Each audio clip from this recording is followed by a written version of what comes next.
आपके लिए आपका वक्त कीमती है और मेरे लिए आप। इस उम्मीद से इस वीडियो की शुरुआत करते हैं कि हम दोनों को एक दूसरे से फ़ायदा पहुँचे। एक स्कूल में हेडमास्टर साहब ने पूरे स्कूल में कलर करवाया, रंग रोगन कली वगैरह, और ऑर्डर दिया कि कोई भी बच्चा किसी भी दीवार पर किसी भी किस्म की कोई लाइन ना लगाए, दीवारों को ख़राब ना करें।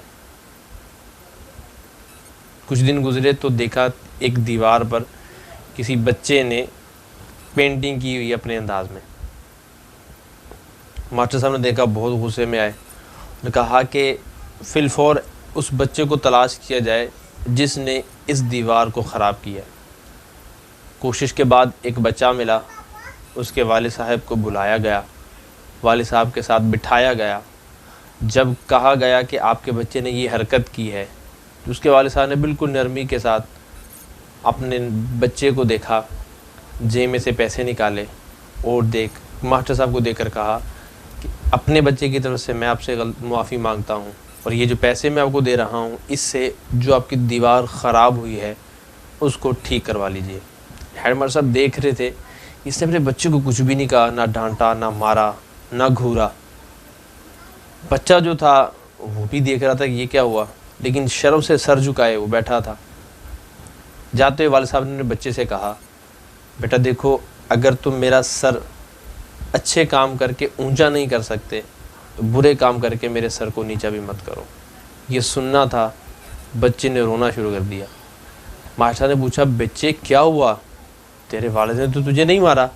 कहा, इससे अच्छा था कि मुझे मारते, मगर इस अंदाज से जो मुझे इन्होंने एहसास दिलाया है ये मेरे लिए वाकई काबिल तकलीफ़ है। वाकई मैंने अपने वालिद साहब को, वाकई मैंने अपने स्कूल को, वाकई मैंने अपने उस्ताद को दुख पहुंचाया है, और इनका ये अंदाज़ वाकई मुझे एहसास करवा गया कि मुझे ऐसा नहीं करना चाहिए था। ये वाकया मैंने आपको सुनाया, इसमें मेरे लिए और आपके लिए कुछ सीखने को है कि मेरा और आपका अपने बच्चों के साथ बिहेवियर, रवैया कैसा है। हम उल्टे काम पर उल्टा मारना शुरू कर देते हैं, या एक अच्छे अंदाज से हिकमत अमली के साथ उसको समझाना शुरू करते हैं। आपका फ़ायदा, आपका चैनल ये सिखाने की कोशिश कर रहा है कि अपने ज़िंदगी में कुछ ऐसी चीज़ें ऐड कीजिए जो आपको, आपके बच्चों को आपके करीब करे।